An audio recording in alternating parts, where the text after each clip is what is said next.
Uh, yeah. Uh.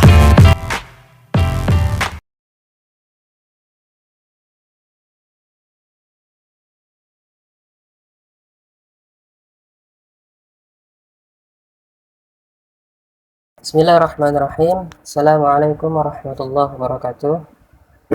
Alhamdulillah, pada kesempatan kali ini saya Muhammad Reza Swendi dari STAI Haji Agus Salim, Prodi Pendidikan Agama Islam semester 6, ingin mewawancarai untuk tugas akhir daripada mata kuliah kewirausahaan.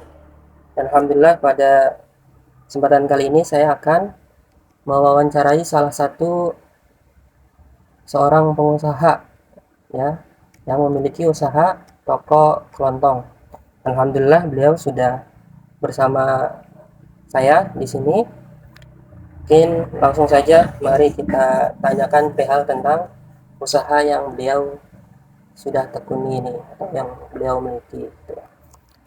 Sebelumnya saya sudah bersama pemilik toko kelontong. Mungkin kita tanya untuk Bapak, namanya siapa ya Pak? Nama saya Adi dari SRC Hani, Oh, Serjani. Gitu. Usianya berapa kalau boleh tahu? 42 tahun. 42 tahun. Oke. Eh, mungkin saya minta izin Pak ya untuk mewawancari Bapak terkait tentang usaha yang Bapak punya ini. Oh iya, silahkan. Ya, gitu. Mungkin yang pertama yaitu kira-kira sudah berapa lama usaha ini Bapak jalani? Kurang lebih 20 tahun. 20 tahun. Apakah usaha ini awalnya dari nol atau memang sudah misalkan ikut orang atau bagaimana? Dari nol. Dari nol. Berarti kalau dulu tuh awalnya itu apa yang dijual itu atau produk apa? Awalnya dengan modal 250.000 Hmm. kita coba membuka usaha ini. Nah, ya. Dan produk yang kita jual pun masih sedikit. Misalkan cuma telur sama beras sama minyak. Nah, dengan berkembangnya waktu, semakin bertambah produknya itu, jenisnya semakin banyak. Terus motivasi apa yang Bapak miliki waktu itu untuk bisa buka usaha toko kelontong? Faktor pertama ya ingin mencari rezeki di bidang usaha ini. Itu yang paling utama. Untuk cari rezeki gitu ya. Iya. Tapi sebelumnya apakah sudah punya usaha atau misalkan kerja atau apa? Ya, sebelum saya usaha di sini, Ya, saya sebagai karyawan karyawan. di salah satu pabrik di wilayah Bekasi. Mungkin itu juga bisa jadi motivasi ya mungkin karena masa kita harus kerja terus sama orang gitu ya. Iya, Kenapa nggak kita yang punya milik usaha terus bisa betul, punya betul, karyawan? betul. Terus selama kurang lebih 20 tahun tadi kan Pak. Mungkin kan sudah lama juga 20 tahun itu. Apa kendala ketika menjalani usaha ini? Apakah banyak faktor-faktor yang kurang mendukung atau seperti apa? Kalau terkait kendala, tentunya namanya usaha di bidang apapun pasti akan ada kendalanya. Cuma bagaimana cara kita menyiasatinya.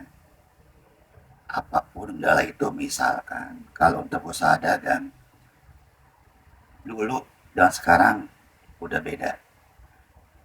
5 tahun yang lalu dengan waktu sekarang udah beda juga zamannya.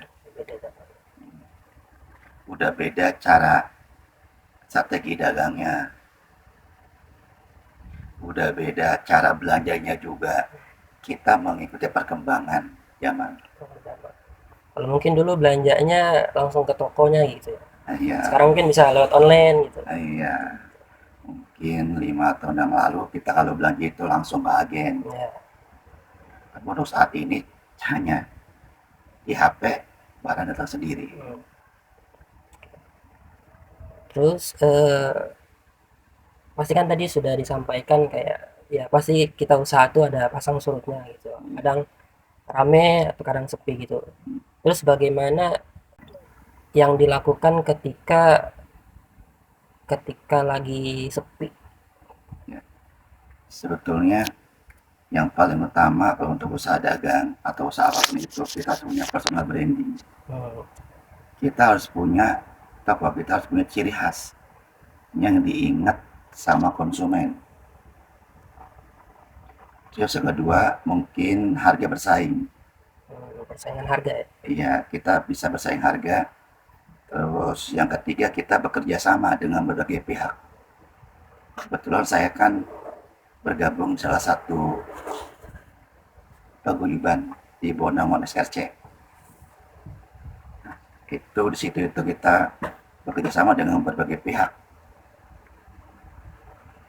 Berarti awalnya mandiri sendiri gitu, baru Iya, setelah mungkin beberapa tahun kemudian bisa mengadakan kerjasama sama yang lain atau perusahaan apa seperti itu. iya, seperti itu.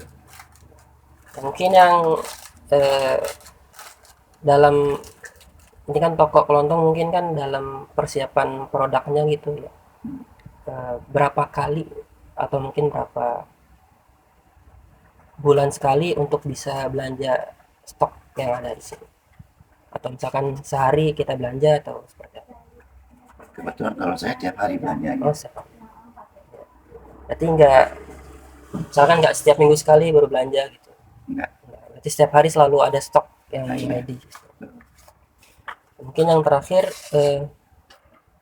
pastikan banyak anak-anak muda juga zaman sekarang tuh yang mau mulai usaha gitu, tapi Iya. mungkin karena takut, mereka mungkin mikirnya mindsetnya mungkin karena takut rugi duluan gitu, gimana kalau nanti rugi ya gitu, akhirnya nggak jalan gitu, atau mungkin perihal gengsi lah gitu, masa anak muda zaman sekarang usaha gitu, padahal kan kalau di sisi lain kita juga lihat bahwa di usaha itu banyak untungnya seperti itu. Mungkin bisa memberikan pesan kepada anak-anak muda yang mau baru membuka usaha apapun itu, mungkin salah satunya toko kelontong ini. Mungkin buat anak muda yang baru merintis usaha, khususnya membuka toko kelontong, yang pertama jangan malu. Terus yang kedua harus banyak bertanya kepada yang udah menjalani usaha itu. Terus yang ketiga khususnya generasi Z ya, pada sekarang generasi Z milenium. Mungkin pesan saya nggak ada sesuatu yang instan. Semua itu butuh proses. Baik itu di usaha apapun termasuk usaha dagang. Mungkin Ya, butuh proses, mungkin kayak dari awalnya kita mulai dari 250.000 gitu, mungkin nanti beberapa tahun kemudian udah mulai berkembang, semakin banyak produk yang dijual seperti itu, semakin banyak juga keuntungan yang didapatkan. betul. Berarti selama 20 tahun ini eh, menjalani usaha sendiri atau ada yang membantu? Usaha maksudnya mau karyawan atau apa? Ya, karyawan. Kebetulan saya berdua. Ada- Iya, dengan siapa? dengan istri. Oh, dengan istri. Iya, Berarti emang memang disupport dengan istri, sama iya. istri. Oke, mungkin itu aja, Pak Adi. Terima kasih atas waktunya sudah mau diwawancari terkait tentang kewirausahaan. Semoga teman-teman yang menonton atau anak-anak muda yang ingin membuka usaha ya sudah mulai terbuka lah matanya untuk jangan malu dan jangan gengsi, karena memang setiap apa yang kita lakukan pasti ada konsekuensinya gitu, ada baik dan buruknya gitu. Banyak orang juga yang nggak terima. Sekali lagi terima kasih ya Pak Adi untuk Sama-sama. waktunya.